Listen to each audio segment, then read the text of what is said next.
Olá, eu sou o Dr. José Rodrigues. Esse é o canal Palavra de Médico, onde todo domingo eu posto vídeos com dicas médicas práticas para o seu dia a dia, a partir desses quase 40 anos de experiência clínica. A palavra de médico hoje é açúcar. Eu vou clarear esse assunto para você, esclarecendo a polêmica questão do xarope de milho rico em frutose e dos adoçantes em geral. Esse vai ser um vídeo didático e objetivo. Nós não temos tempo a perder. Então você clica no like, que eu já vou entrar direto no tema logo depois da minha breve vinheta. Chamamos de açúcar os produtos que têm isolados ou combinadas as três moléculas doces: a glicose dos vegetais, a frutose das frutas e a galactose do leite animal. O açúcar de mesa, chamado sacarose, que é extraído da cana-de-açúcar ou da beterraba, é feito de uma combinação de glicose e frutose, assim como o mel que as abelhas fazem a partir do pólen dos vegetais. Já a lactose, que é o açúcar do leite animal, é formado pela combinação de galactose e glicose. Nós gastamos energia com tudo que fazemos e nossas células é que produzem a nossa energia a partir da glicose que nós ingerimos. E na ausência da glicose, a gordura também é usada como matéria-prima para energia. Por sinal, é até uma via mais limpa de produção de energia. Mas a glicose, que é mais disponível e tem uma produção de energia mais rápida, é a mais utilizada. E se houver pouca glicose circulante, o corpo então gasta as gorduras corporais para produzir energia. É o que acontece no jejum, por exemplo. Os alimentos chamados carboidratos são constituídos basicamente de glicose e frutose. Proteínas e gorduras são digeridas para a gente obter aminoácidos e ácidos graxos, essenciais para o nosso corpo. E digerimos os carboidratos para obter glicose, essa fonte rápida de energia. Os carboidratos simples, como refrigerantes, doces e massas, são rapidamente digeridos, liberando prontamente a glicose do organismo, e isso leva a um aumento rápido da insulina no sangue. A insulina então promove a rápida captação da glicose, gerando a fome rebote. Aí começa um ciclo vicioso: fome, alimento com carboidrato simples, aumento da glicemia, aumento da insulina, queda da glicemia, fome. Já os carboidratos complexos, como sementes, alimentos integrais e legumes, eles têm uma digestão mais demorada e, portanto, um aumento lento da glicose no sangue e também uma liberação mais lenta da insulina, o que confere maior saciedade. Nesse caso, evita-se o ciclo vicioso. Sobre tipos de açúcar, não vamos perder tempo aqui por uma simples razão.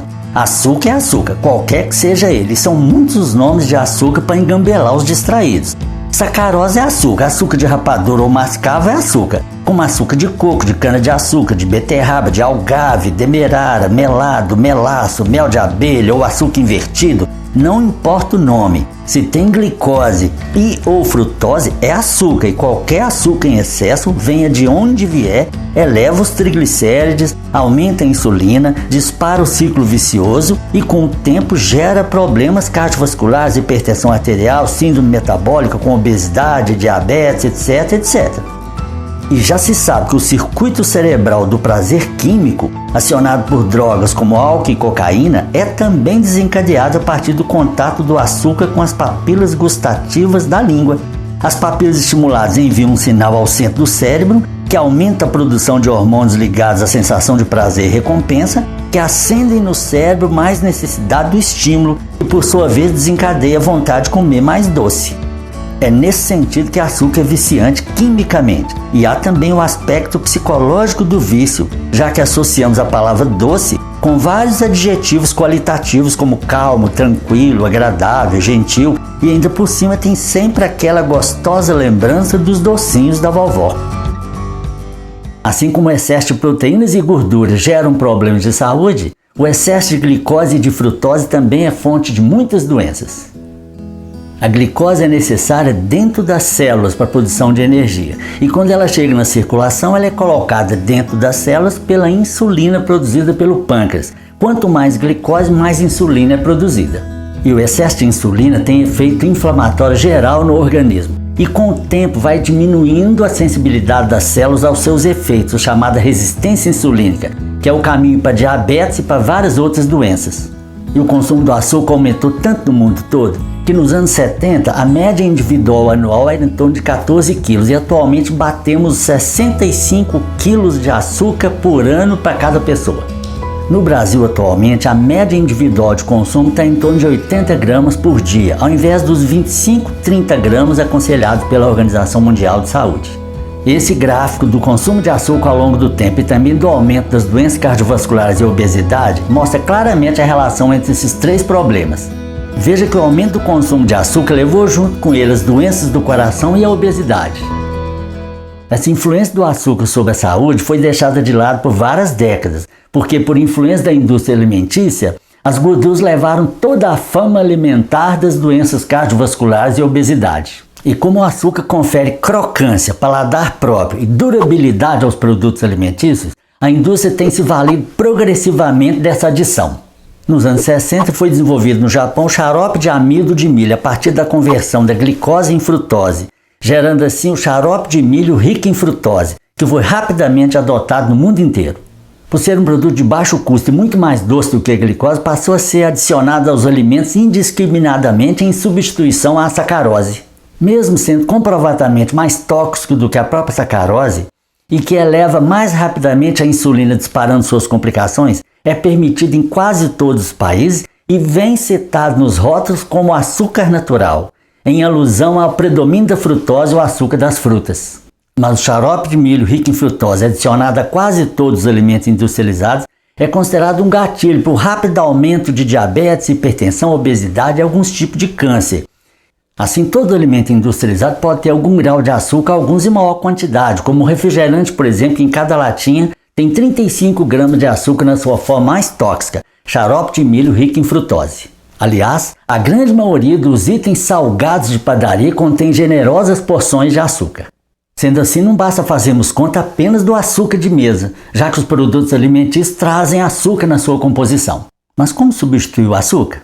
Aí você pensa logo nos adoçantes, que foram consideradas boas opções, já que substituiriam um estímulo perigoso do excesso de açúcar no sangue. Mas depois veio a comprovação que o sabor doce dos adoçantes também estimula a papila lingual, levando a um aumento da produção de insulina, inclusive gerando vontade de comer mais doce. Além disso, cada adoçante tem seus problemas. A sacarina, que é feita da substância tolueno do alcatrão de carvão usado para fazer tintas, gera tantos problemas de saúde que chegou a ser banida de vários países, tendo retornado em alguns deles anos depois. O ciclamato, adotado como adoçante de vários produtos alimentícios com sua tóxica ciclohexalamina, é tão cancerígeno que já foi banido também de vários países, restando ainda alguns que admitem seu consumo, entre eles o Brasil.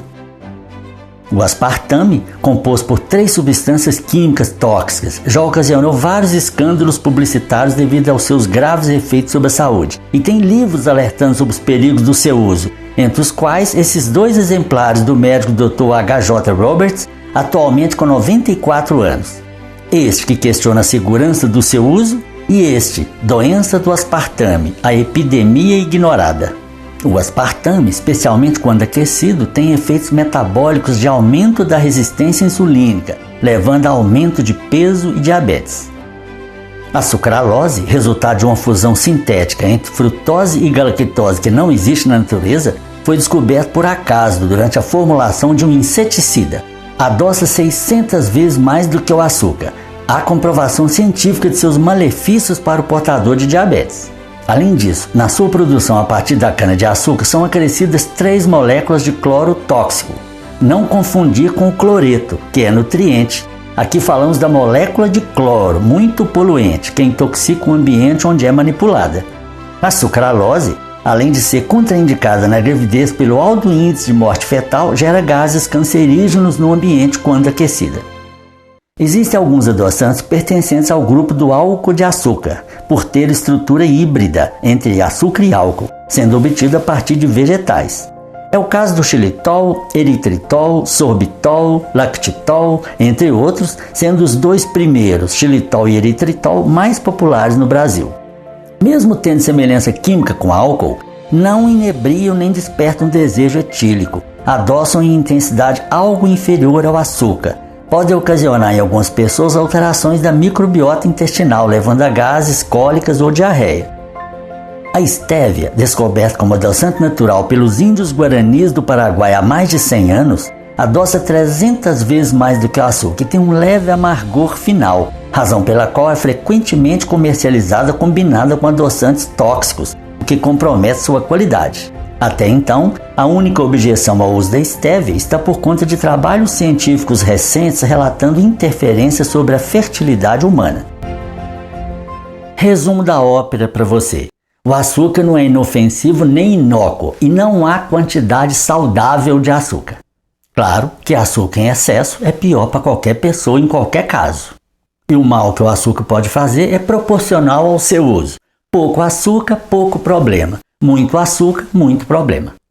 Se você ficar sem vitamina C, você pode desenvolver uma doença chamada escorbuto. Se você ficar sem cálcio, você pode desenvolver osteopenia e osteoporose. Mas se você ficar sem açúcar, não acontece nada de errado no seu organismo. Essa é a prova de que o açúcar é de fato uma caloria vazia. Além disso, o açúcar natural dos alimentos é suficiente para nos prover da energia que precisamos. Aliás, quem consegue se abster de açúcar após um período variável de adaptação, começa a observar vantagens orgânicas. A pessoa desincha, estiver com sobrepeso, emagrece, e vantagens mentais, melhora o sono, a concentração, o foco, a disposição. Mas é claro que no caso do diabetes, qualquer tanto de açúcar é problema. O açúcar é de fato uma substância viciante, tanto química quanto psicologicamente. E a intensidade do apego ao açúcar tem características genéticas e epigenéticas. Quer dizer, por herança genética você já pode nascer com tendência de apego ao doce, mas você pode também adquirir pela frequência do uso, especialmente na infância.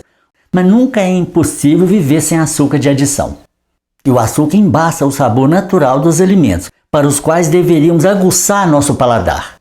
Quando você tem hábito de adoçar suco, café ou chá, você não tem mais o gosto da bebida nem do açúcar e vai deturpando com o tempo a sua sensibilidade gustativa. E ocorre o contrário quando você consegue ficar sem o açúcar. E com o tempo, além de vários outros benefícios, você aperfeiçoa seu paladar, aprendendo a sentir e apreciar o sabor e o açúcar natural dos alimentos. O adoçante pode ser uma etapa intermediária para você se livrar do açúcar, mas conforme você viu, vale a pena mesmo o estévia, o xilitol e o eritritol, sabendo que eles não são perfeitos. Mas tenha certeza de olhar no rótulo e comprovar que está usando o produto puro, sem associações.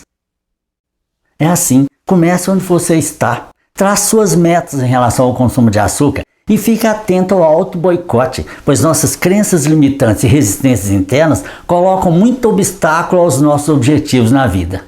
Tecnicamente é impossível viver sem glicose, porque os alimentos têm seu açúcar natural. Mas se você não consegue ficar sem açúcar de adição, qualquer que seja seu nome, reduza o que for possível. E mais ainda, queime essa caloria vazia com exercício físico suficiente para não ficar com acúmulo de açúcar no sangue, porque aí mora um grande perigo. É como diz Henry Ford, que iniciou a indústria automobilística nos Estados Unidos no século passado contra todas as previsões. Se você achar que pode, você está certo. Se você achar que não pode, você está certo. Pois o que determina o que você consegue na vida é aquilo que você acredita. Tenha isso em mente. O fácil já vem pronto. O difícil a gente faz agora. E o impossível demora um pouquinho mais. Afinal, uma coisa só é impossível até alguém conseguir realizá-la. Agora aquele esporte de sempre eu coloco no final do vídeo para te estimular.